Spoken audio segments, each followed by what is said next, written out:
Hello there, friends. Jason, your producer here. As you may be aware, we paused the Adventure They Wrote podcast after the death of George Floyd and the resulting nationwide outcry for justice. We believe that Black Lives Matter, and ours was not the voice that needed to be heard in that moment. And what we have been doing over the past few months is learning. We've been listening to the Black creators in our community, and we're doing our best to shine the spotlight on those Black creators now. And right now, we're using this opportunity to raise funds for the NAACP Empowerment Funds through Tiltify. After listening to the Black AF Roundtable during D&D Live 2020, we came to the realization that some of the ways that our version of Waterdeep treated races like orcs and goblins was indicative of some of the bigger racial issues in D&D, and we're changing that. As we move forward with Adventure They Wrote, the regular show, we're going to be taking those things into account and making changes. This special episode is based on The Book of House, written by Willie Abeil. You can find him on Twitter at @TheWillieBoo. And since we want to put our money where our mouth is and directly support Black creators, the first 20 people who donate $50 or more to our fundraiser will get a copy of his book. We're going to buy it from the DMs Guild and gift it to you. This campaign is going to run for 2 weeks through August 3rd. And so if you're listening to this after that, please still donate to the NAACP Empowerment Funds because they do amazing work. It's not enough for us to say Black Lives Matter in the minutes after something happens. We have to keep saying it every day. So don't let the momentum slow down. Keep fighting for justice. Keep fighting to fix these problems. Do what you can locally. Vote, especially in down ballot races. Sheriffs, district attorneys, judges where you can. Take your time. Do the research, vote. It's the most important thing you can do.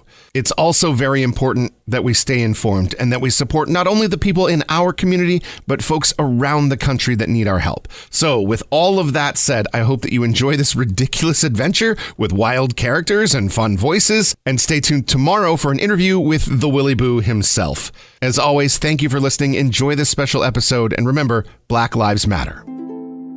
Welcome, fans of adventure, to this very special game of Adventure They Wrote. All the funds from this game through Tiltify will be going to the NAACP Empowerment Programs. If you happen to find this stream without the link, all you have to do is go to tiltify.com/@Adventure They Wrote. And if you're quick enough, there is a special bonus for the first few people that donate at $50 or more. Thank you very much for your support, and I hope you enjoy the show. If you're a listener of our show, you know that we are a group of detectives, an agency in Waterdeep that solves mysteries. And occasionally we play games that happen outside of the existing canon of Adventure They Wrote. Sometimes it's different characters, sometimes it's just different storylines. In this adventure, we will be playing characters that are influenced by the existing detectives. However, they will be built on rules from the Book of House. The Book of House is a supplement written by Willie Abeil. And if I'm going to summarize it in a single sentence, it is clowns wearing plague masks chasing giant spider creatures. So if that sounds like it's up your alley, I would definitely head over to the Dungeon Masters Guild and check it out. There will be a link to the supplement in this episode. That being said, I think we should go ahead and introduce the detectives. First up, joining us back at the table after a hiatus is Kat Kruger, the Countess. Kat, why don't you introduce us to your new character? All right. Hello, everyone. Nice to be back at the table. I am going to be playing a character that I built from the supplement using a class and race that was created specifically for this. The Countess has a stage name in this version. And let me tell you about her first. I'm going to say that I've decided that she's going to be a sprite bard. So that is a new race and subclass. Yes, a race and subclass from this supplement. So my character is about 3 apples tall. with silvery gossamer wings. She's got black hair peppered with these silver strands. She is dressed in a double-breasted chef's coat that's turquoise with silver embroidery and these black knickerbockers that also have silver embroidery. And one of the backgrounds for the sprites is a Sealy Court Royal Attendant, and that's what I've chosen. So she is a chef from that court. She is a bard of the culinary type. It is a school of cooking, and so she is a royal chef. So I still believe like her name is still the Countess, and maybe she's moneyed enough to be able to cook and have her own court show. And so I have chosen the stage name Tiberia Wilde after Julia Child. That's awesome. Tiberia Wilde. Oh my gosh. That's so perfect. So good. So, I don't know if I should describe more about what she does, or we could just get into it when we start playing the game. You know what? I think we should find out what she does. I think we should show, not tell. Yes. Talia, why don't you introduce us to this version of Celine? Yeah. This Celine is named Celine Rock. She is a green tiefling. She's a descendant of Baal-Zebul. So she is Necromancer Light. If you have seen the difference in legacies, she doesn't have Hellish Rebuke. She has the legacy of Maldomini. So she gets Thaumaturgy and Ray of Sickness. She is followed along by a little cat named Mischief, a little shadowy cat that sort of sneaks in the background and helps out. And she's a little rough around the edges. She's got a different accent. She's Celine Rock. She's gonna get you, and she's gonna make sure that you pay attention. So she should be fun. She is a barbarian in this scenario, and she has taken on the Path of the Belter. This is a supplement for the class that Omega Jones, also known as the Critical Bard, you can find him on Twitter at Critical Bard, and it uses your voice as your strength in rage, so it's pretty fun. Excellent. Sam, how about this version of Ledger? This is a pacifist version of Ledger. Normal Ledger is a bookkeeper whose class is a barbarian, and so he has a bit of a temper. But this is Ledger the Scribe, and he's not into conflict or doing damage or anything like that. He's using some playtest material. Wizards puts out Unearthed Arcana, and they release different things to try. And so I went with the Order of the Scribes, which gives him a magical quill, and most importantly, an awakened spellbook. So Ledger's normal companion is a parrot named Hector, but today Hector will be a spellbook. So Ledger will have a living book that he can communicate with, and who will help him out when he needs to cast spells. So a living spellbook sounds great, and also might be the first time anyone has played a pacifist in my 20 years of Dungeons & Dragons. It's weird because on the character sheet, the actions for attack, his unarmed strike does 0 damage, and he does not know any spells that do damage. All right. I am a little curious to see what's going on there. That should be pretty fun. That's hilarious because Tiberia, because she's tiny, her unarmed strike is 0. This is going to be great. She cannot physically punch anything. This is going to be great. And I just yell at things. I don't hit things. I don't need to. I use my voice. Use your words. Our first encounter is going to be like, there's 30 goblins. Yeah. What do you do? You should really be hoping I didn't plan a very combat-heavy scenario here. Fingers are crossed, I suppose. Brad, why don't you tell us about Doran, this version of Doran? All right, so I kind of figured that other people would be choosing some sort of unique and interesting, new, additional types of characters. So I went with a really basic, he's a dwarf ranger. His name is Vladimov. He is not Doran. But his animal companion is a wolf spider named Doran. And he is just a very kind of taciturn. He's there with the detectives to just provide some added muscle, which, as I'm hearing about everyone else's character, turns out to be really useful. Yeah, starting to make sense. Yeah. Fitting into the... We didn't plan this. We should let everyone know that all these characters were created in a vacuum. So having a character that's there for muscle is fortuitous. Yep, he's just a mountain dwarf that does his thing. He's very happy to be here. Ooh, another accent. This is going to be great. Great. Now, Jason. Yes. With apologies to Kat and Talia. No. And the rest of the cool-rophobics out there, why don't you introduce us to this version of Max? Well, hi, I'm Max the Gumshoe. No. I'm a clone ranger. No. And it's going to be great because I can stretch my arms. No. We're going to solve some mysteries, you guys.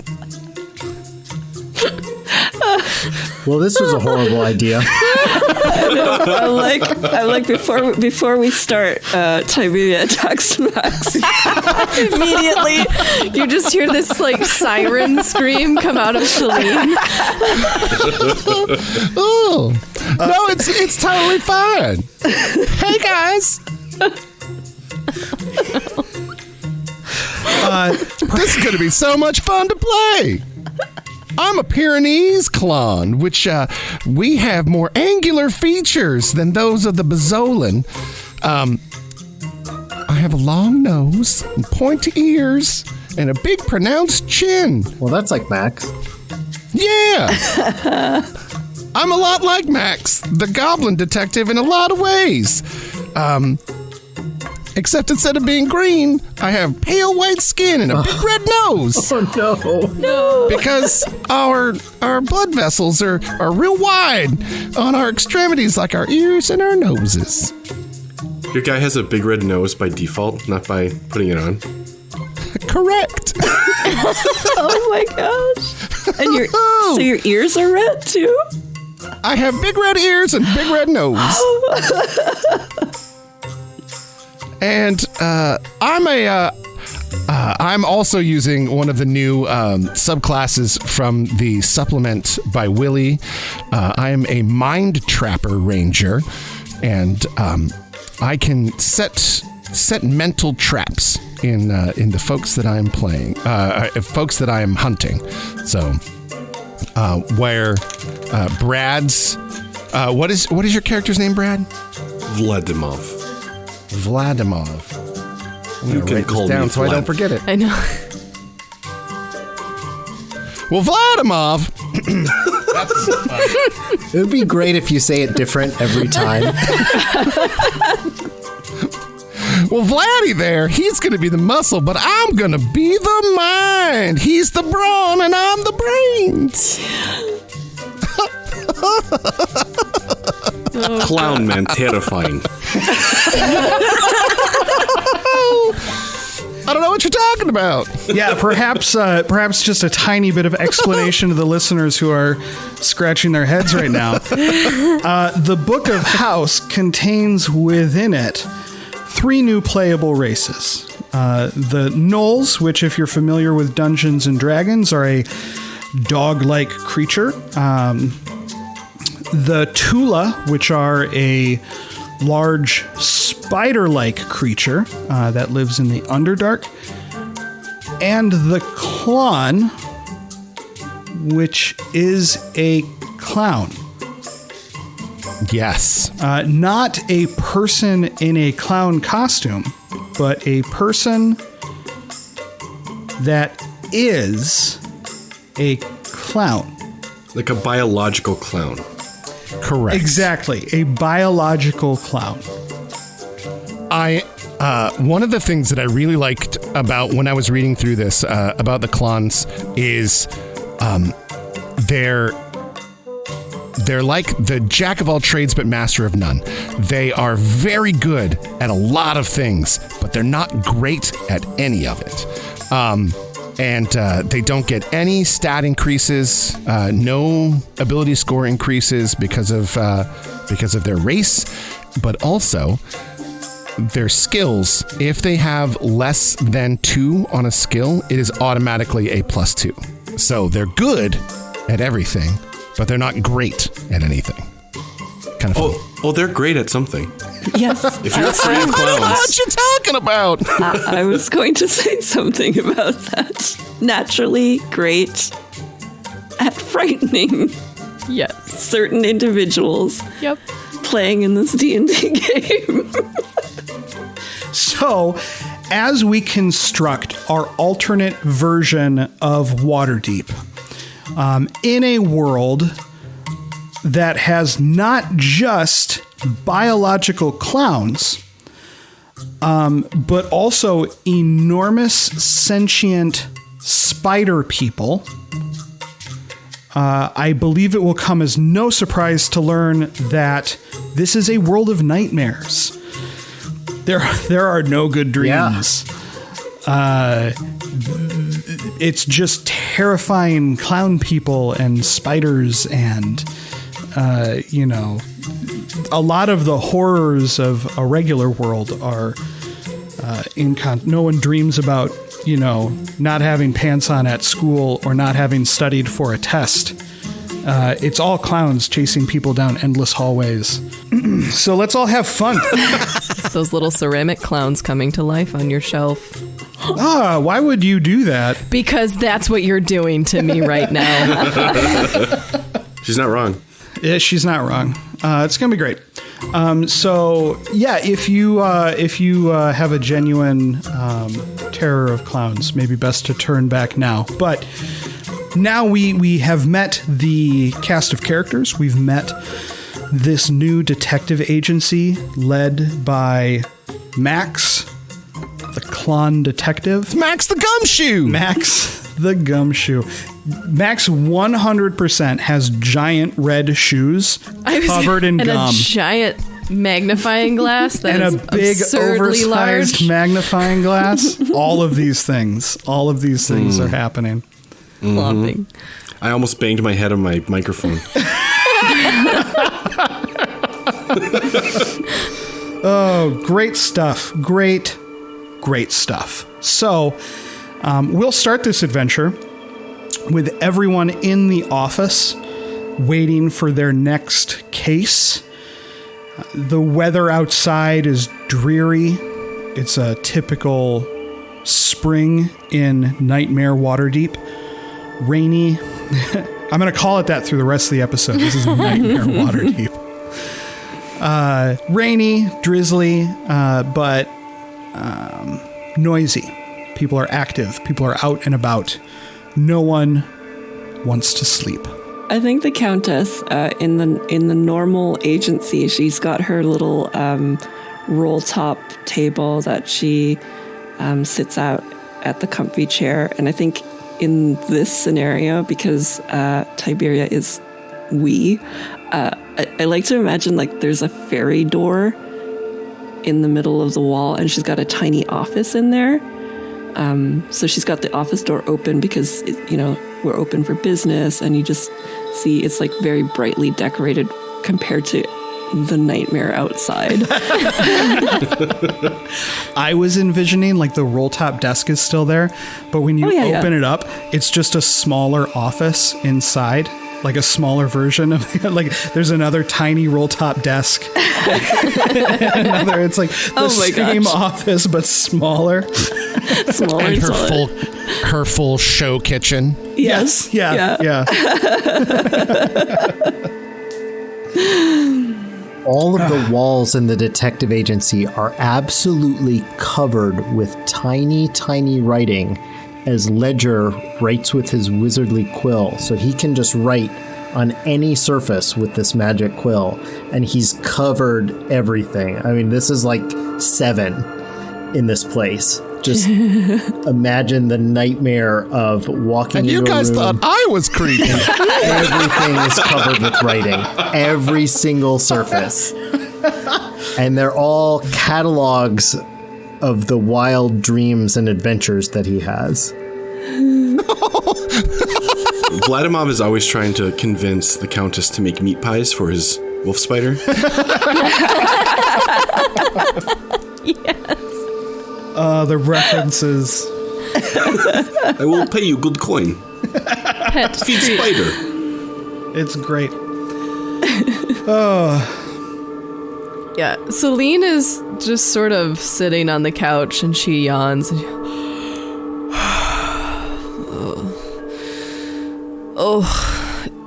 you know, it was a really rough night last night. Why do you say that, Celine? This is going to be the hardest game of Dungeons and Dragons I've ever DM'd.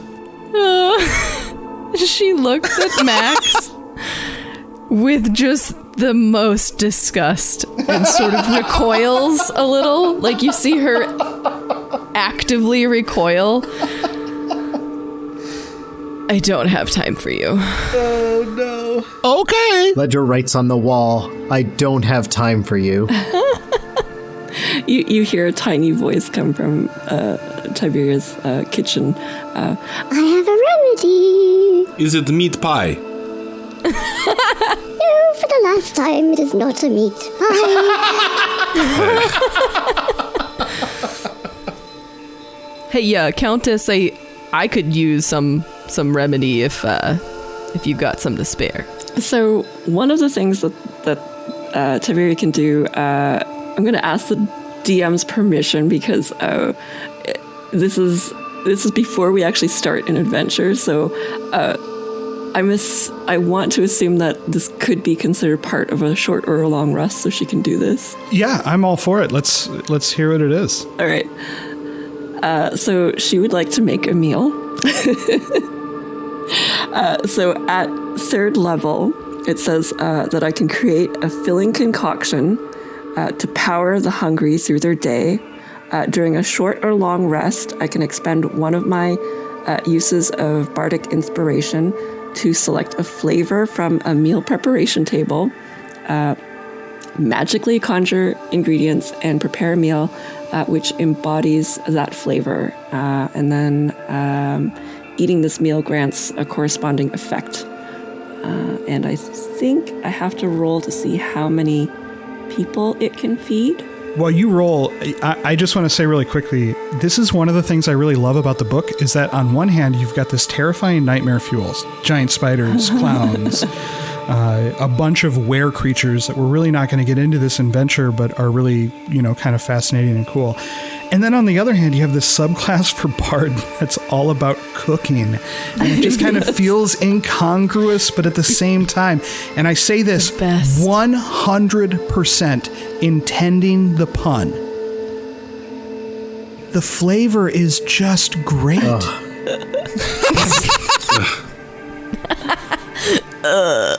You've got clowns, terrifying spiders, and then this is basically Disney. Oh yeah, absolutely. A sprite cooking a meal as Julia Child.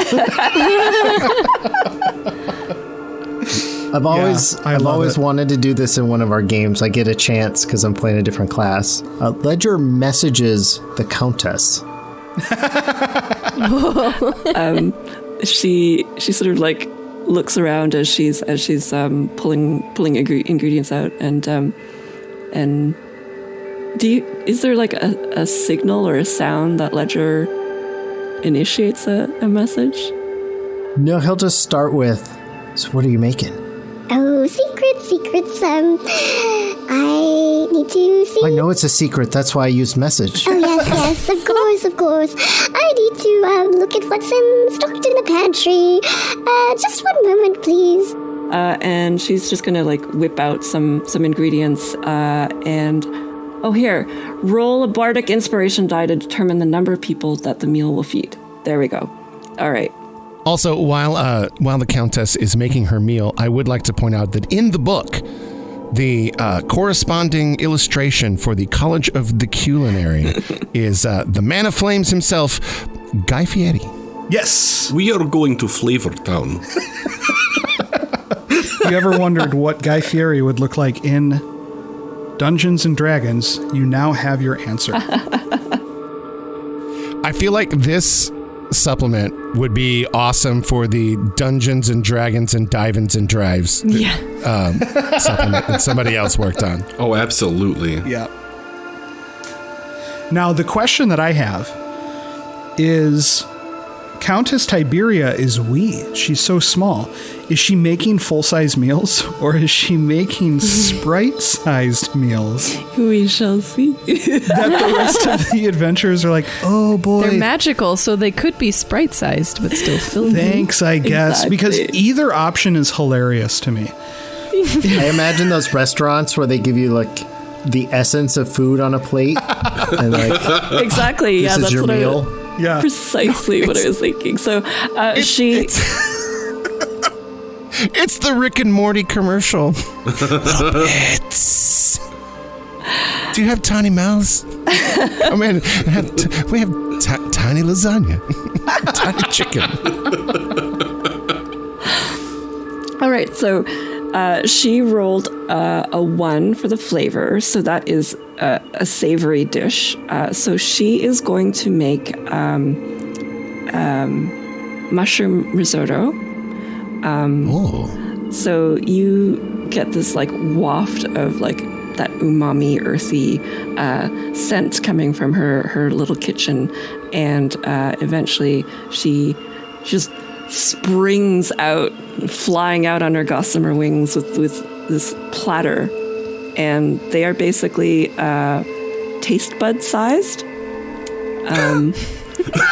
and and she says, Here you go. It is a mushroom risotto. I've picked some oyster mushrooms and the finest grains that we could have in Waterdeep, as I like to call it. Minus the nightmare part, of course. and this shall grant all of you strength saving throws. So everyone gets +1 to all attack rolls. And she was able to conjure create 5 of these meals. I want one of those. Hector, you're a book. You don't get risotto. I want one anyway. Hector, we've been over this. Dora the Spider could use some risotto. Oh, Vladimir does split it with him. With a tiny little knife. You split it apart. You always get the best stuff. You never give me anything. Hector, I give you quite a bit of care and attention.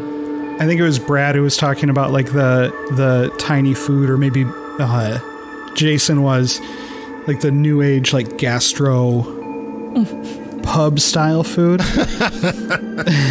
I'd love a version of this character Cat where instead of actually making food, she's got one of those like old timey pesticide sprayers, and she's just spraying like the mist, the essence of mushroom risotto. So she's like, I made food, and then just blasts people in the face with like a concentrated steam that is the essence of mushroom risotto. Just walk through it. Everybody Yes. line up. It just makes me think of those YouTube videos where they like make these tiny little kitchens with these tiny little everything. Oh my god. Yes. And they with the fully make like hamster. eggs. Oh yeah, and one of them has hamsters that are actually eating them. Oh yes, the hamster. Exactly. The tiny burrito with the tiny hamster. And that's what we're trying to eat right now with tiny little forks. Yeah, I just imagine Celine like dipping her pinky into it. Thanks, Tiberia. And she just licks it off her finger. And it is the most delicious mushroom risotto. It just, like, there's a flavor burst in your entire mouth. And it's so filling.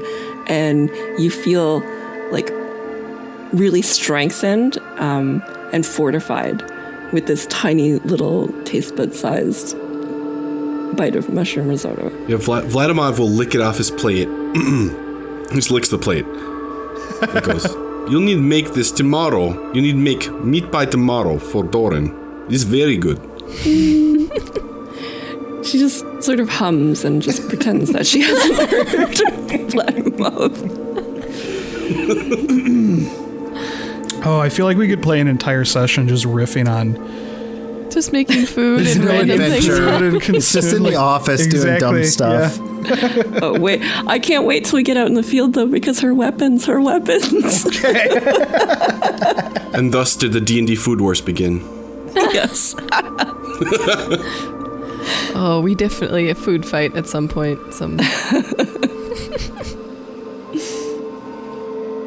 Okay, so Wait, is there a Celine- case or? Huh? Is there a case or are we just? Yes, I have prepared a case.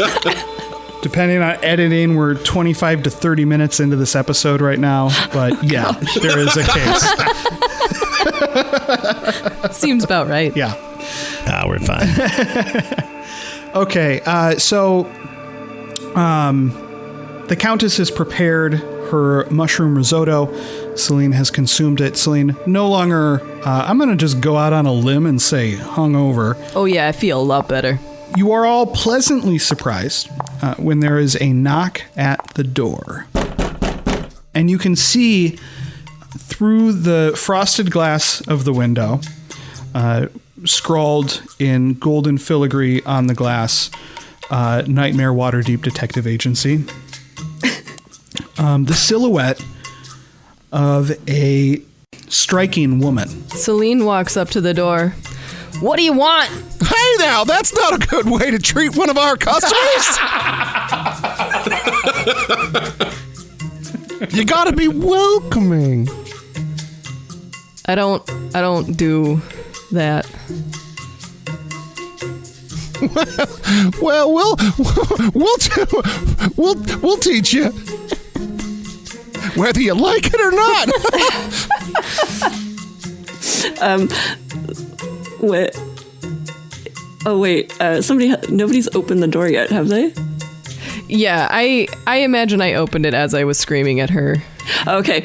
Once Celine opens the door, the Countess casts Minor Illusion, and a red carpet rolls out towards. It's so bad. Ledger stands up straight and he has a little pink bow tie and he adjusts it and looks very prim and proper, as if he's standing at attention to greet someone. Max the Gumshoe prepares his water squirting flower on his lip. So the red carpet rolls out, and this slender foot in a high heel shoe steps out onto it. You see this silvery white sequined dress, and a sort of severe looking carriage to this woman as she steps in. And as she enters the office, you see long, bright red hair and a large bulbous red nose. And she says, "Well, hello there." Oh, hi! Hi! Celine immediately steps back. You hear the fairy door office close as the Countess retreats. You got any room in there? Celine, like, scratching at the wall. Shrink me down, shrink me down, shrink me down. Max, you handle. So Hector was sitting open on a desk, and just the book closes, and it falls over to the side. So just closed thuds. Well, hi there. How can we help you today? Welcome to the Waterdeep Detective Agency. I'm Max the Gumshoe. She says, well, hi there. It's great to be in the Waterdeep Detective Agency. What can we do for you? She says, a family heirloom was stolen from my house. Oh, no, that sounds like just the thing that's right up our alley. I think it is right up your alley. This is going to be so I don't know if I can take this. Oh no. Give me all the details. Don't leave anything out. And Ledger summons his quill, and every word that's spoken, he's writing down as they're talking. That's why we keep him around. I would like to imagine, Sam, that as your quill is writing out the words, they slowly start to bleed. Because this is Nightmare Waterdeep. And that's what happens when you write down something a clon says. Oh, that's not funny. Ledger writes down, "That's not funny," and underlines it. So she says, I had a golden sculpture in my house, and today, when I went to go take a look at it, it was gone. The fairy door slightly opens, and you see the Countess peering out, and she says, Oh, a golden sculpture? What sort of sculpture was it? It's golden, Max. She says, it was a sculpture that was passed down in my family for generations. Vladimir will step forward. What was make and shape of sculpture? She says, it was an M. The letter M. The letter M. Like just a regular letter. Just the regular old letter M. A letter M. And Vladimir will look at Doran and just sit down.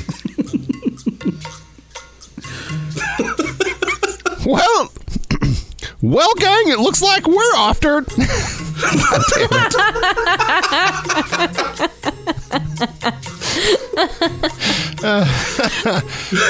Well, gang, it looks like we're after the Golden Arches. Brad, did you not? No. So what's your name, ma'am?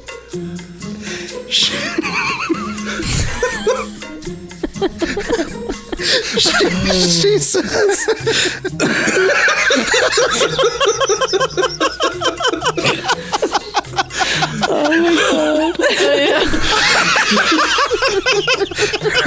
If this was live, people would be donating to get us to stop.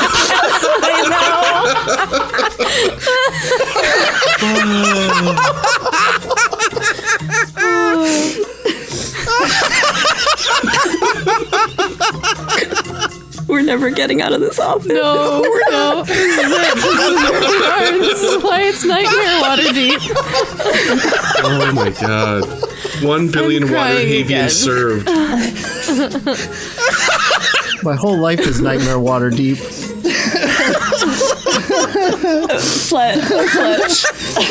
Fletch, does the Countess, because this is a golden sculpture, Yep. and the M seems significant, does the Countess know if this clone is moneyed clone? she is. She is a very moneyed clown. Her family owns a chain of restaurants that are popular throughout Faerun. Really? I'm leaving all of this in. Does Tiberia know the name of this dynasty of restaurateurs? She must, as a If not, Ledger is his background is a sage, so he's a researcher. Surely someone with his scholarly skills and background would know of a chain of restaurants throughout Faerun. Yeah, everyone these knows about these restaurants, restaurants. Yeah, they're not very expensive, I'm guessing. No, that's why they're so popular, is that they're very affordable. Maybe in Nightmare Waterdeep, a cheeseburger is like 2,000 pie? gold. Yeah. Yeah. This restaurant chain is called Agdonalms. Then why the M? I'm sorry, could you spell that?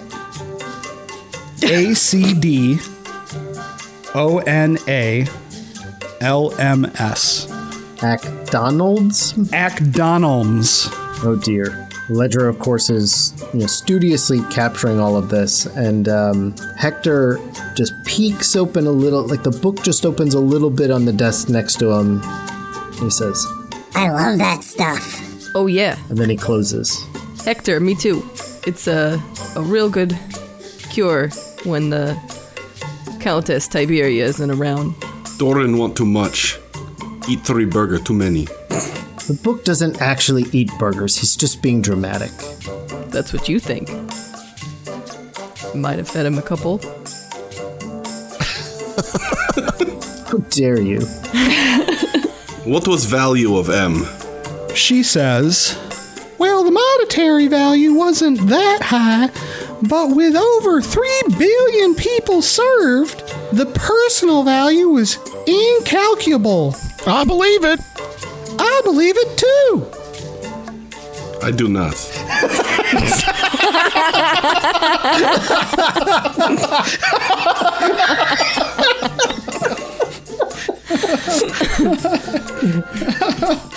My stomach hurts.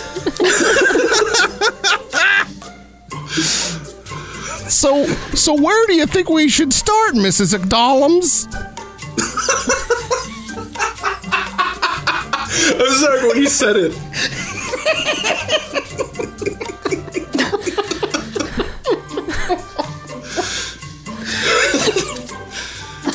She says, I can't do my accent at all. This is not fair. I just can't even concentrate on it.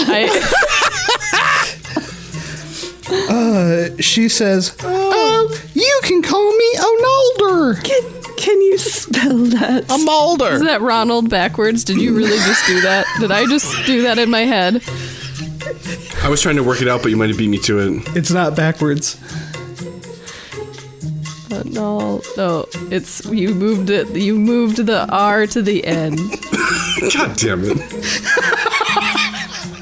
Oh my god. Welcome back, Kat. Yeah. Just kidding.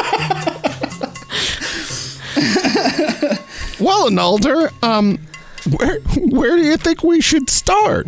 Do you have any enemies? Anyone who looks at this M longingly and wants it to be theirs? She says, if I had to guess, I'd say it was my ex-boyfriend. Is he royalty? If this is some mess thing of Burger King, You've done the Hamburglar. No, it's going to be the Hamburglar. This has to be. or Grimace. It could be the Grimace. It could be Mayor Yeah. McCheese. There's so many options. And Naldor, who is your ex-boyfriend? Oh god.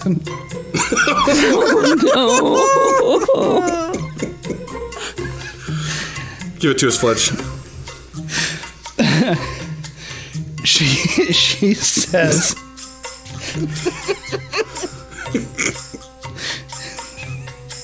she says,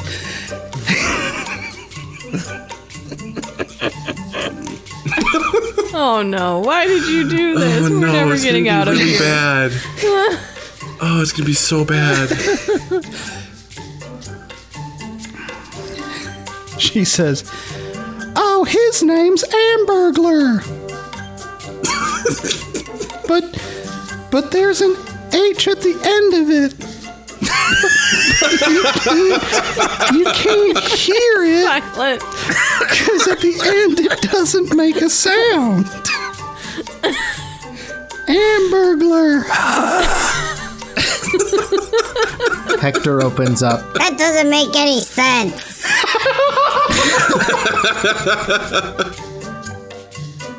Ledger, though, calmly he puts his hand on Hector to make sure that the book stays closed. And could you please describe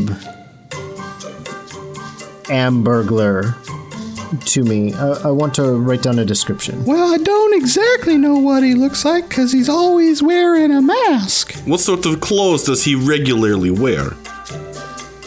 He really likes a white and black striped shirt and black pants. And what might his profession be? I wasn't anticipating that question, but I would What's love his to just backstory? say, well, he steals hamburgers. It's not much of a career, but the heart wants what the heart wants. I'm imagining this NPC sheet where it's like personality traits, ideals, bonds, flaws. Flaws, steals hamburgers.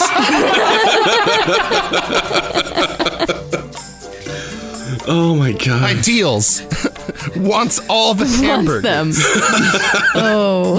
Yeah, flaws. Steals all the hamburgers. Bonds, hamburgers. This is why she broke up with him. He loved hamburgers more than he loved her. You guys, Oh, the saddest love story. I want you to take a step back and realize that I wrote this. Like, I sat down and I was like, you know, it'd be a great idea if Ronald McDonald was in it, because he's a clown. But how do I make that fit a noir setting? Oh, I'll make him the femme fatale. And I'll just shift some letters around. Oh. I'm in the house with him. I just want to throw that out there. Like, this is me trapped with that mind. Out of everybody here, I'm the closest to knowing how you feel. That's Quarantine staying has in. quite obviously taken its toll. Oh, boy. Well, don't you worry, Mrs. McDonald's. The Waterdeep Detective Agency is on the case. We'll take care of all this.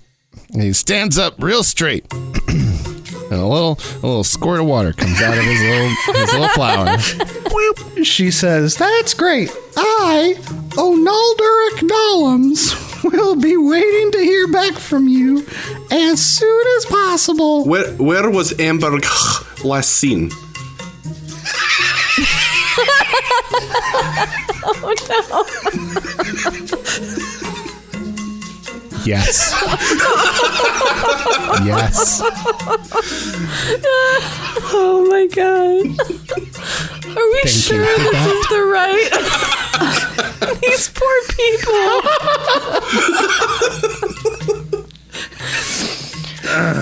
Who said that if we were doing this live, they'd be donating to make us stop? $6,000. Please just shut the stream that. down. Yeah. I'm going to pay you to take it down? Oh, my God. Oh. She says, it was in my entryway. I think it'd be really good. He was there and then my stuff was gone.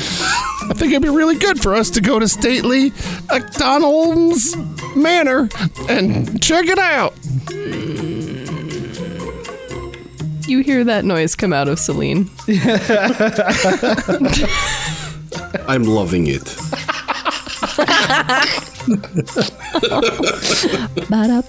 Ledger's trying to get a read on the situation. Could I use insight to see if all of this is on the up and absolutely. up? Oh, nice. A 23. Hey, 23. Nice. It's a reunion 23. First roll of the game. With a 23, Ledger is able to tell that this is stupid.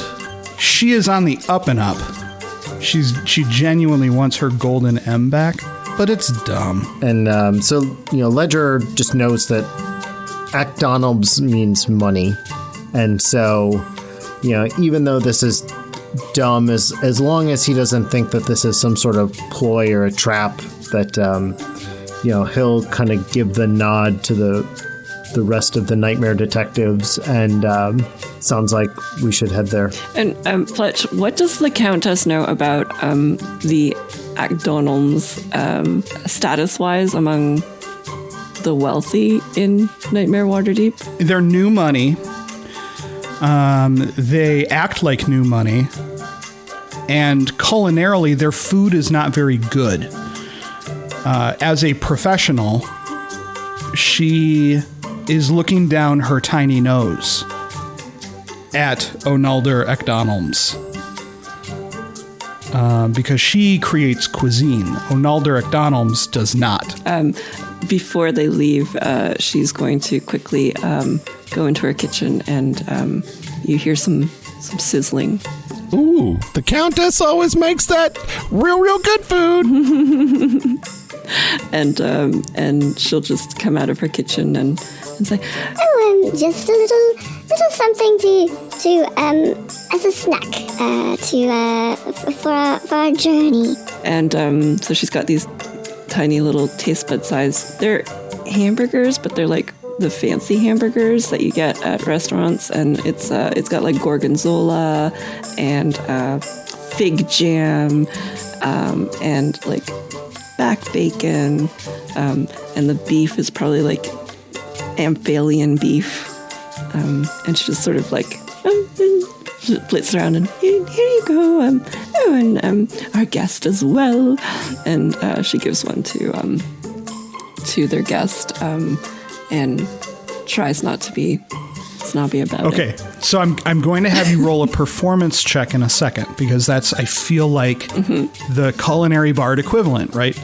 Of playing a song or doing something like that. This is your performance. But before I have you do that, I just want to put out there, I feel like we are recording the first podcast that people cannot listen to on an empty or full stomach. Or drinking anything ever. There should be a warning at the beginning. Please use caution while listening to this episode of Adventure They Wrote. I almost did a spit take. Spit take when Warning. when Onalder said, I believe it, and Max said, I believe it, and then Brad said, I do not. Perfect timing. I need to find the Adventure They Wrote theme song, but played by a calliope. Yes. Yeah. The Countess got an 18 for performance. So she eats her tiny little burger, and she says, oh my, that's delicious. There's nothing, I just whipped it up in the kitchen. Vladimir will lick his plate again. He will look at Onalder. Yeah, Onalder. And he'll say, this is slapping face to you.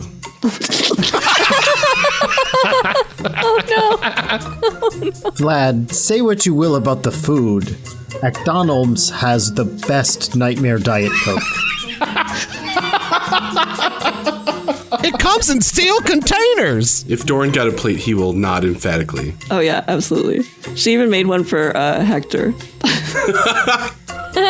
There's just grease smashed into the pages. Exactly. And like oozing out of the side. I think if Ledger flips through his book, he'll actually see that there are certain pages that have like little grease stains, Smears from Hector begging the Countess for food and her obliging. I'm imagining little flat food, like when you put a leaf in a dictionary. Flattens it up. All of the detectives feed Hector behind Ledger's back. It's just There's even a tiny drop of like sherry on one of the pages. Hey, Hector, how'd you like that circus peanut I gave you? It's orange. It is a lot of work for me to clean all of this off Hector's pages all of the time. This is the most... This is the first time you've ever been drawn to violence. As Max says that, Celine just pats Ledger on the head like you would, oh, there. And then gets her little hamburger and splits it in half. And then you see a little cat come out of the shadows. She feeds a little bit to the cat. And then she has hers. I am imagining that Hector chews by just opening and closing really quickly. You just flap it open. Crushed peanuts. Yeah, just wham, wham, wham, wham, wham. Vladimov says this is a slap in the face.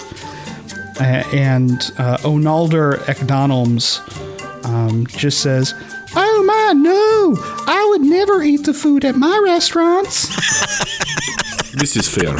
Wait, why is that? Well, it's mostly lizard. This is why I feed to Doran. Mischief gets it a lot too. She says, "You think I could really sell a double cheeseburger for $1 and make it out of real beef?" Well, this just opened up your suspect list a whole lot. Oh my. Tiberia locks up her little fairy door and then flits over to Mischief and... Away, kitty! Yes, she's just gonna seat herself down around the collar. I think she might have like offered to fit like a diamond-studded collar around Shadow's neck, or Mischief's neck. Sorry, so she could hold on to something fancy. Yeah. Yep. You all take off for Ekdonalms Manor. You hear Celine go, and she's calling Mischief. With Mischief in tow, the Countess perched atop Mischief's back. So the house is enormous. It's a huge house built in the Nightmare Castle district of Waterdeep. You see that in the front of the house is a large solarium that's full of slides and nets, and there's a pit full of Big plastic balls. wooden balls. Wooden? Yeah. Well, they don't have plastic in Faerun. Are you sure? Clowns are pretty resourceful. I suppose if anyone was going to be able to create plastic in Faerun, it would be the Clowns. This is the only plastic in the entirety of the Forgotten Realms, though, is in these ball pits. Yeah, that's exactly where my head went to. Like, the Clans discovered petroleum, learned to create plastic out of it, and then used it exclusively to build Ekdonalms play places. The slides. They also use it for the straws. Plastic tubes, plastic slides, the nets, the ball pits. It all looks insanely out of place because everything else is like a Scottish castle. And like, imagine taking a McDonald's play place and slapping it on the side of a Scottish castle. That's what this looks like. Somehow that's the most terrifying thing yet. I think as Celine sort of walks up and the view of everything sort of comes into focus around them, she goes, you know, I don't think I would have expected this, but it looks interesting, and maybe we could play in that ball pit for a little bit. Ledger is going to send a message to Celine. Please control yourself. She definitely steals a ball and throws it at Ledger when he's not looking. Vladimir will look and say, "This ball pit filled with disease." A disease called fun, maybe. Max says from inside the ball pit. He's already there. Swimming. Come on in, the plastic's great. Onalder Ekdonalms opens up the door and just says, well, come on in if you want to. You can conduct your investigation wherever you need. Max the Gumshoe is not a rogue inquisitive with a passive investigation of 24. So I guess I'll do it the old-fashioned way. I would love to have Max the Gumshoe roll some investigation. Excellent. Let's see the investigation. 7 on the dice plus 4, so 11 total. You see on the top of the table in the entryway, the table itself is covered with a thin layer of dust, and there's a square in that dust that is not covered. It's just the tabletop. And you deduce that is where the statue was placed before it was stolen. Any Any tracks, any fingerprints, anything like that? Roll a perception check. While that's happening, Ledger is going to start a ritual, and he is going to detect magic. 18 total for perception from Max the Gumshoe. You notice enlarged footprints, but just the tippy toe of the footprint. As if the person making the footprint was walking on tippy toes. Max the Gumshoe would like to follow them. But had gigantic shoes. But enormous tippy toes. This is the only Dungeons & Dragons game I've ever played that is physically harmful. Yeah, Max the Gumshoe will follow those tracks. Hey guys, I'm gonna follow these tippy toes. Be careful. The culprit might be still here among us. Hector and I will be...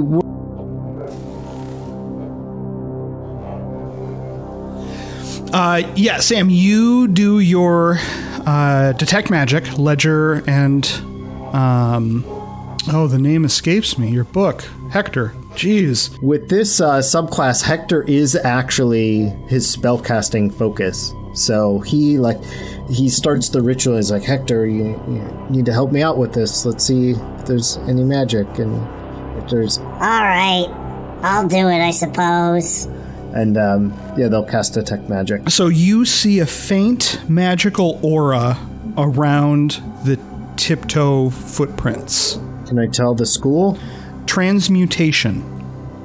Max the Gumshoe, you follow the tiptoes back to the back door of the house, and you find yourself at a large French door that leads out into a garden. Vladimir will follow Max. He'll run side saddle. Yeah, I think Celine will also follow them, but she'll stay further back and she'll call mischief so that her and the Countess can kind of watch what happens when they go into the garden. So she'll go pss, pss, pss, pss, pss. So the Countess is attempting to have a conversation with Onalder when all of a sudden Mischief bounds forward. Just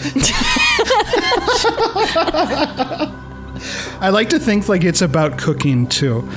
I could fix the burgers. Yes, yeah. She was discussing the secret sauce and yes, Well, if you have lizard in what pairs best with that? I can't even imagine. I'm afraid I haven't eaten at one of your establishments, but as you say, for the best. And then all of a sudden it's like, whoa! Even though she has wings and she could have just let go.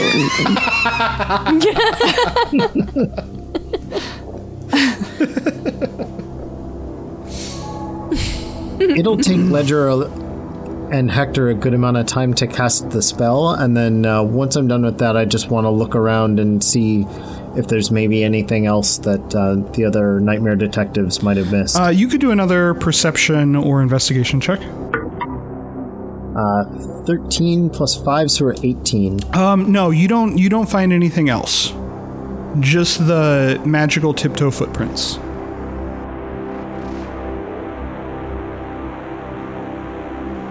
Max and the rest of the detectives, as you exit the house and into the backyard, you see a figure about to drop over the other side of the far wall.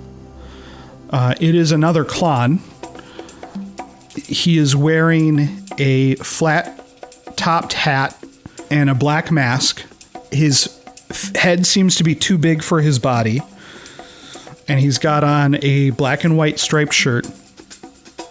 And just as he's about to drop over the other side of the wall, he looks at you, he makes direct eye contact, and he squints and he gets this smirk on his face, and he says, "Obler, obler," and then he drops down. He made direct eye contact with Max the Gumshoe? Yes. In that case, if I may, I would like to use one of my mind trap options. Ooh.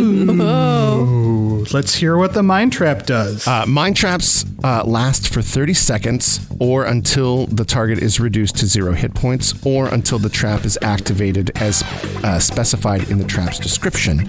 So I am using movement strain. Whenever the target of this strain willingly attempts to move its body more than 5 feet, a pain begins to well up inside its body. Its movement speed is halved, and it takes 1d4 psychic damage after it stops moving, or 2d4 psychic damage if it tries to dash away. Got it. And there's no saving throw. There's no roll to hit. He is just mind trapped now. They must make a wisdom saving throw against my spell DC. Perfect. And my spell DC is 13. Let's see if Ambergler's wisdom is up to snuff. No, he is mind trapped. Excellent. I will say... Excellent. Yeah. So I love this ability. I think it's really cool. But I will say that Mind Trap sounds like a cheesy late 90s procedural crime show. That seems perfect for this. That is what we are in right now. We are in Mind Trap. Yes. And then also, are we in combat? Are we about to roll initiative? Yeah, I think now that he is mind trapped, you can definitely all roll initiative. All right. Brad, what did you get on initiative? Vladimir and Doran got 6. Max. Max the Gumshoe got 19 on the dice, so 22. 22 for Max the Gumshoe. Countess Tiberia. 14. Celine Rock. 15. And Ledger. 7. Okay, so Max, you're going to be able to go first. Okay. As my action, my first action, I would like to use another one of the features of the Mind Trapper, the Sensory Beacon. I can set a tracking beacon in my target's head and ensure that they won't get far. As an action, I can target a creature within 60 feet of me that I can see. The creature must make a wisdom saving throw against my ranger spell save DC, and the beacon is successfully set. While the target is within 1 mile of me, whenever I close my eyes, I can see what that target sees and sense what that target senses. It lasts for 1 hour. Excellent. I think that is a strong move. Do you want to move towards the wall as well?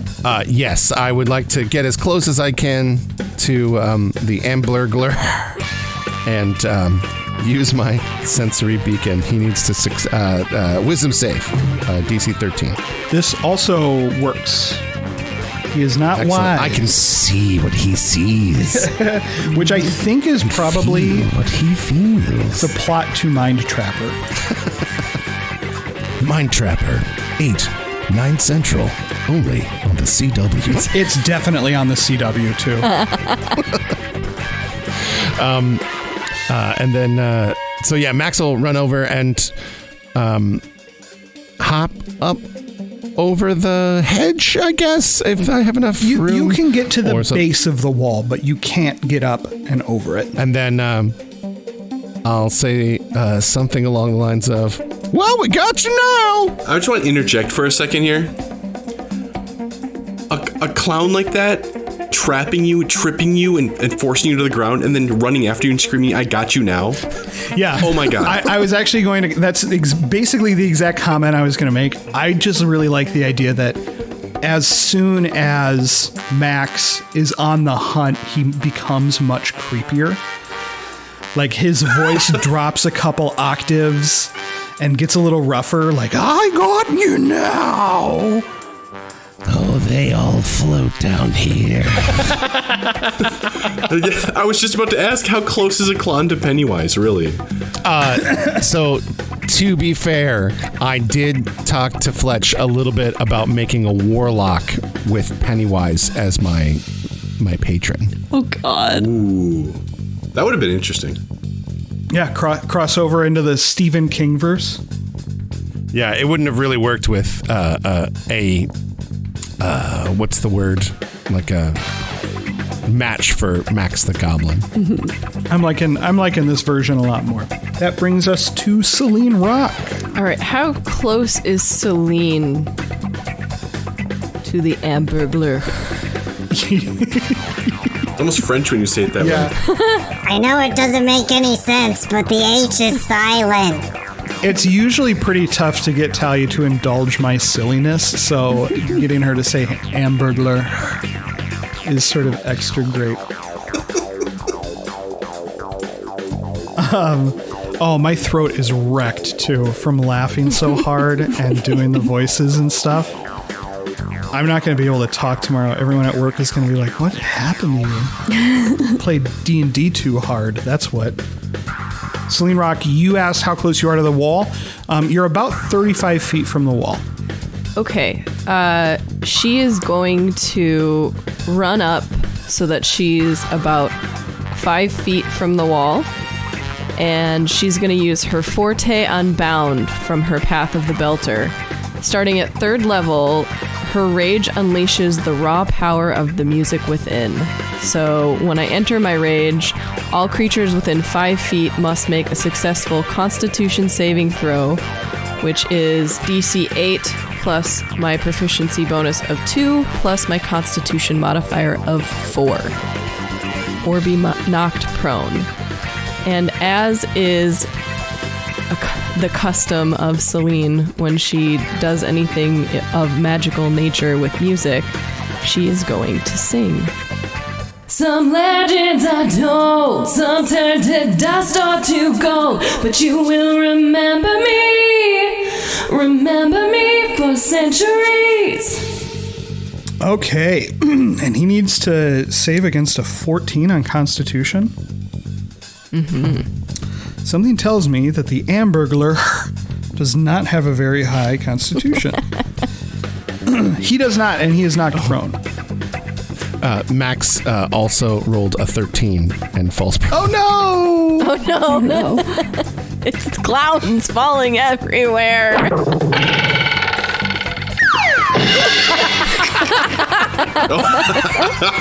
Yes. I love that Celine basically runs up right next to Max and does this. And Max is basically just like, well, hi there. How are we going to... Oh, my God. Oh, my God. Why would you do that?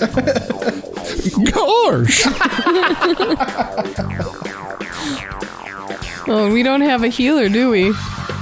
Whoops. All right. But do we need one? I'm just prone. It's fine. Yeah. Countess Tiberia. You might have hurt yourself. We don't have healing potions either. Tiberia would like to fly up so that she can see above the hedge.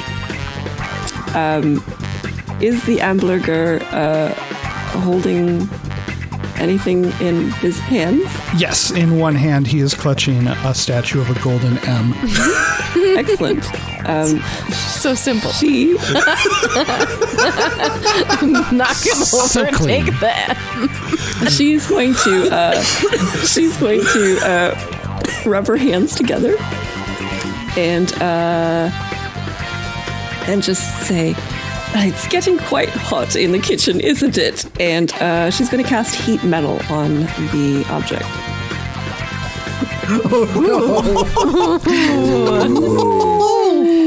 So, any creature in physical contact with the object takes 2d8 fire damage and just succeed on a Constitution saving throw or drop the item. So I will roll the damage.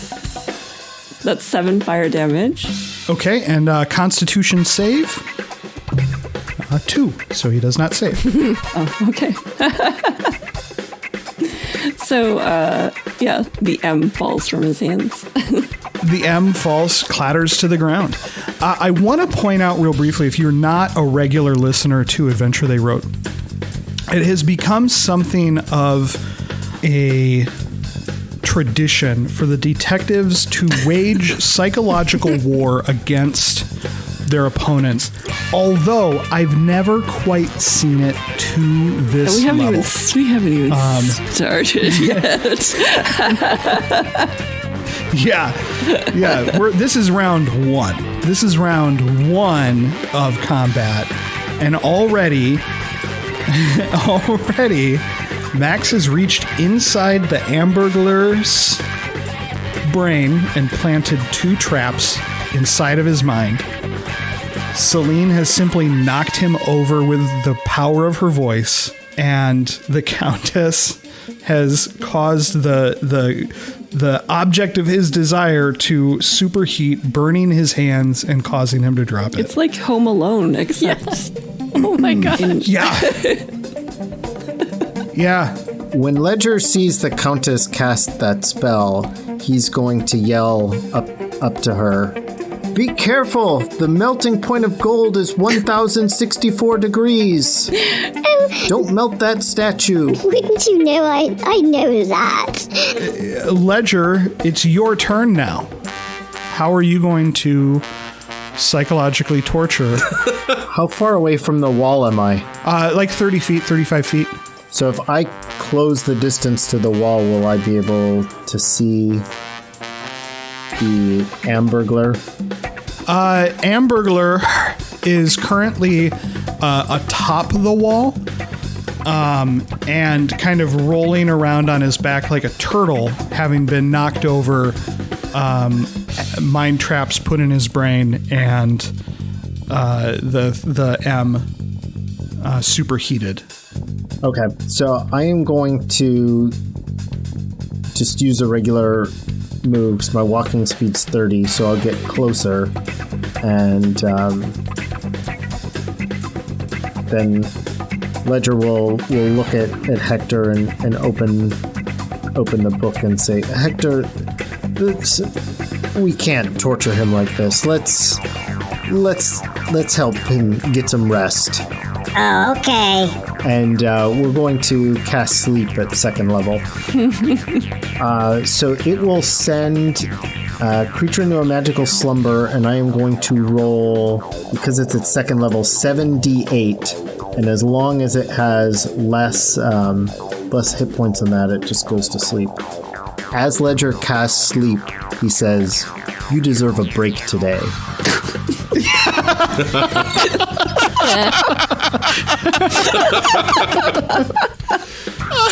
Digging into the archives. Oh, man. All right. You do not have to roll. It would be virtually impossible for you to roll under his hit points. So, he just he goes quietly to sleep with his scorched hands still like a whiff of smoke coming off of them. And as he sort of curls up with his hands under his head, he says quietly, almost to himself, "Obler, obler." I just realized it, but it's cool because when you sleep, you just have horrible nightmares. So I actually am right. still psychologically I didn't make that torturing connection. Yeah, never mind. He doesn't go quietly to sleep. He fights it. He fights it, Sam, and he makes direct eye contact with Ledger, and you see the desperation in his eyes, the frantic need to stay awake and avoid his torturous nightmares. But he can't do it, and he falls asleep anyway, a single tear falling from one eye. So he is going to stay asleep until someone damages or uses an action to slap or shake him awake. And that'll last for a minute. And that's all I have. Vladimov, your turn. Oh. Where is Ekdamelns? Is she with us? She has just made it to sort of the back door, and she's looking out, seeing all of this happen now. And she says, "Oh my, I'm not loving it." So, God. So, Wow. So Vlad, he will sit down. He sits on the steps, and he smacks Doran on the thorax. Yep. And he says, Doran, do not be weak. Go get M, bring to lady. And Doran's got a movement speed of 40, and he uses the dash to dash, which is double movement, grabs the M, and brings it back and hands it to her. She seems she's scared of the spider. It's technically still heated, so the Countess would have to cancel that, but Doran could take it. Whoa, poor Doran. Maybe he's grabbing the wooden base. Yeah, she would definitely cancel her concentration if she saw Doran going for it. Yeah. So Doran What sets does at her feet Doran's then. sound make? That's the Burning his important little thing. pincers. Oh, Doran looks. Doran looks at Venom and goes, "Good boy."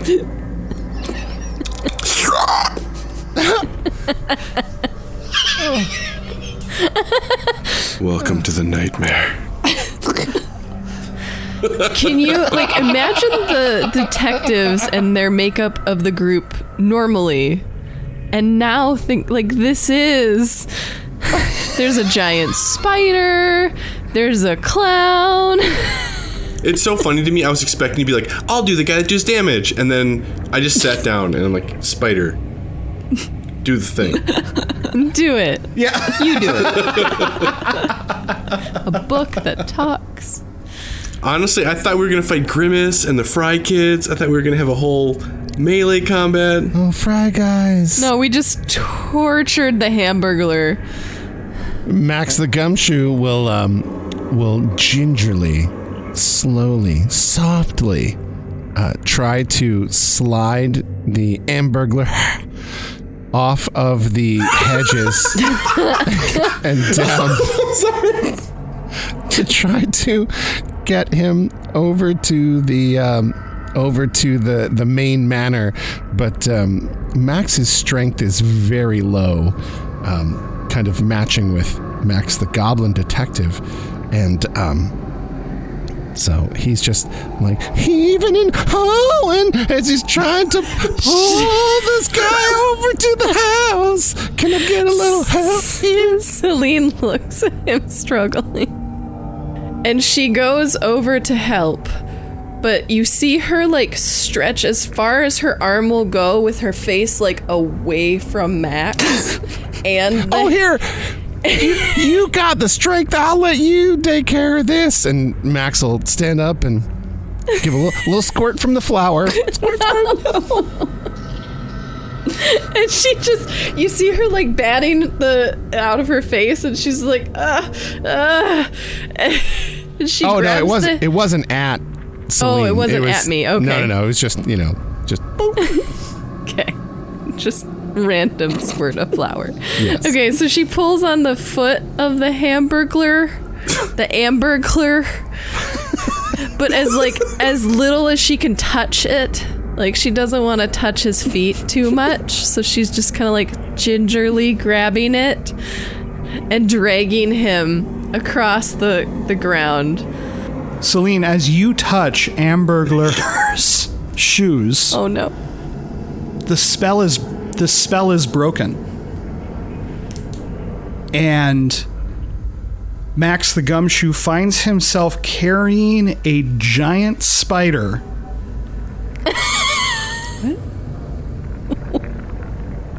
12 iridescent, glimmering eyes staring up at him, but flat black. So he's still asleep. So Max, I want you to roll a Constitution save. Oh no. That's a 14 total. 12 on the dice. I was really waiting for somebody to say thank you so I could do forget about it. And that's all it was. That was going to be the end of it. And now we are here. Yes, Max sees this giant spider and he's like, thanks, Celine! I don't know what you did, but this is objectively worse.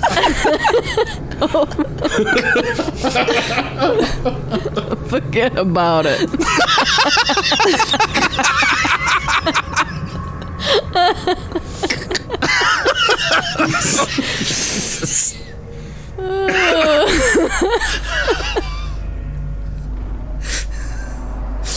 Oh my god. I hope my dad listens to this. He's going to be so proud of me. I'm so good at this.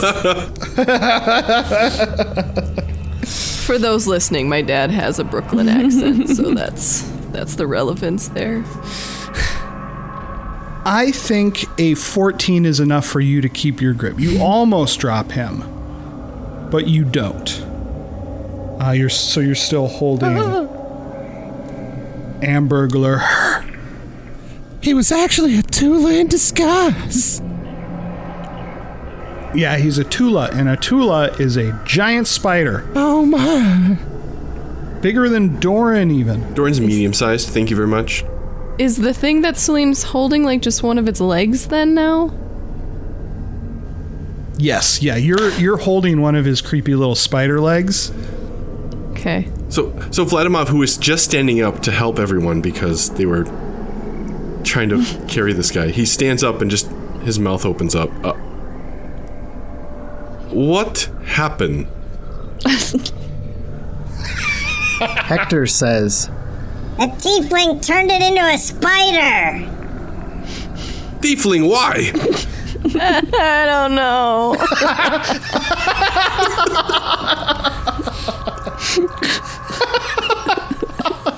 This is not my magic. is Hamburglar still asleep? Sure hope so. Yes. How big is Hamburglar compared to Spider Doran? Bigger. Hamburglar is like the size of a big person, just with 8 legs and a spider face. Great. Okay. Are Tulas technically medium creatures, or are they large creatures? They're technically medium creatures. Imagine a centaur, but instead of a horse body, it's a spider body. And instead of a person face, it's a spider face. So like a Drider, but the upside is also a spider. Very similar to a Drider, yeah. But the spider face. Does anyone have rope? We need a lot of rope. We've got lots of rangers. We've probably got some rope. You've got to have rope. Oh yeah, I think we can make this happen. I have a little bag of sand. Pour sand on its face. That's what we need right now. Everyone starts tying him up, and Ledger just walks over and like sprinkles some sand on him. We call him Sand Bay. Well, I took the scholar's gear, you know. So yeah, I have a little bag of sand. I have some parchment. Vladimir will walk up and tie as many of the legs that he can with a regular 50-foot hemp rope that you normally get. Celine has one too, so she I think can 50. Yeah, 50 feet is enough. You managed to tie up all the creepy spider legs. Spider do not bother me. I have spider. I think Celine will continue tying it and then like make a long length of it and then just keep pulling the spider towards Onalder. You get the spider up to Onalder, and she says, "What's that?" This was the Hamburglar. Oh my! I don't want to get too deep into your relationship, but were you aware that Hamburglar is a spider? She says, "No, I didn't know my ex was a spider. If you had asked me, I would have said he was a snake." And then she looks at the camera and winks. Boo. Technically, in D&D, it would have been a Yuan-Ti, but... Yeah. Yep. When Hamburglar wakes up, I'm going to cast Detect Thoughts. Oh, this ought to be good. What Ledger gets as Hamburglar emerges from a torturous nightmare about boots just landing giant, enormous boots landing all around him and him barely escaping each boot. He emerges from that dream, and that dissolves immediately into a desire for hamburgers. So specifically what I'm going to look for beyond that is to see if this is authentic.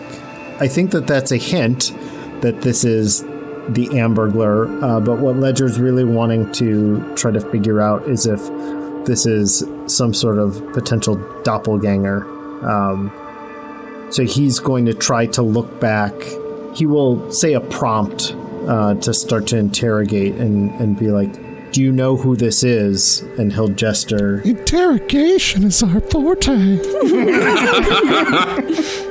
We're the best at it. So he'll ask Hamburglar, do you know who this is? And gesture at Analdor and see what his what Hamburglar's thoughts are when he does that. Okay, so what you get, Ledger gets this picture of a much smaller Tula. And you might even say it's cute. It's a little fuzzy. He's got the big watery eyes, and there's like 12 of them. And he's digging through a garbage outside of a McDonald's, and he finds a hamburger that's been thrown away still in its wrapper. And he opens it up and he eats it. And then it's as if color is brought into the world, and he can now see color again. And the rain stops and the sun comes out. It's like the first time you hear the Beatles. Yeah, yes. And he's eating more and more McDonald's, and he can't get enough. And then he doesn't have any money, and so he steals an McDonald's hamburger. And he has to have more, and so he keeps stealing, and then he starts to get noticed, and so he manages to get these magical shoes that conceal his identity. And he conceals his identity by turning himself into a clown with a giant head and a mask and a shirt with black and white stripes on it. Oh my. And he continues to steal McDonald's hamburgers, but it's not enough, and he needs more. And he realizes that he could have unlimited hamburgers for all of the hamburgers. And he infiltrates her home, and he is trying to get that information, but he falls in love with her in the process. And he can't tell her his true identity, because then she's going to find out the rest, and she's not going to love him anymore as much as he loves her. Hashtag rich backstory. It was incredibly rich. So, one solution, because hamburgers are so cheap, is just to give him like 3 gold and he's good for like a year. Yeah, but how do we save their love? Let's put his shoes back on. Vlad does not care. Like, as this is happening, Vlad is like, you pay full price for investigation. I'll take it in trade. No, full price, gold. It's just a joke. Max, let me handle this. Okay. 1,800 gold. That is worth of them. She says, well, would you accept a free for life food at McDonald's restaurants? Yes. Hector, no, let the others do the negotiation. Wait. Vlad, what does Doran do? Vlad looks at Doran. Doran looks back at you and shrugs. No, full price. I hope that you can find it in your heart to love again, Mrs. McDonald's. Thanks for hiring the Waterdeep Detective Agency. Oh my gosh. God bless us, everyone. No. I think, but doesn't somebody have to explain to her? Like, because this was all just Ledger hearing this thought, right? Like, none of this has been Ledger wrote down every word. Outwardly communicated? Well, yes, but did he say any of it? He just hands her the paper. Oh, okay. That's awesome. Celine unties Hamburglar. And Max gives him back his magic boots. Onalder McDonald's reads through the sheet that Ledger gives her, and you see all of her facial expressions as she reads through she seems like sad at first as the little spider man is going through the garbage, and then she seems like she's a little pleased as he finds joy in her food and that she's been able to bring him this peace. We love to see you smile. And then, kind of worry and even concern as he starts stealing hamburgers, and then horror as he gets his magic shoes and infiltrates her home, and then almost awe, like some sort of just revelation as she realizes that he loves her and that all of the reasons that they broke up in the first place were around his tortured decision to tell her the truth or to leave and save her the heartache. And as he's getting ready to put his shoes on, she stops him. She reaches out a hand and she stops him from putting one of the shoes on his creepy spider legs. And she says, "No, you don't need those anymore." And she takes him by a spider hand and leads him into the mansion and closes the door behind her. And she never pays you. No! Right up until then, that was the feel-good story of the year. Mm-hmm. That's the end of our adventures in Nightmare Waterdeep. Well, this was fun. For now.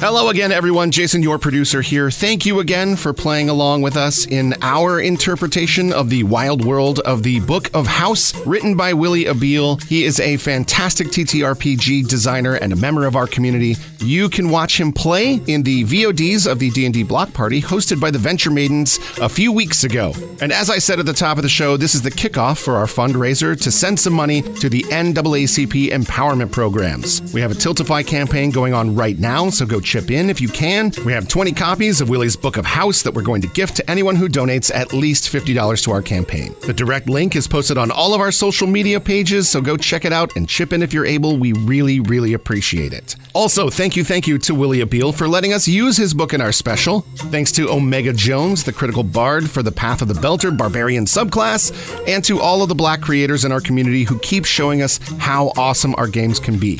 And don't forget, tomorrow you can check out our short rest where Fletch and I interview Willie, so make sure that you listen to that as well. As always, huge thank you to Tabletop Audio for allowing us to use all of their music and sound effects royalty-free, and huge thanks to BugbearBubbles.com for sponsoring the show. Once again, thank you for listening. Go support Black creators, buy their stuff, make sure their work is celebrated, donate to our fundraiser, and keep shouting that Black Lives Matter. On behalf of the entire Adventure They Wrote cast, thank you, and stay tuned for more mystery.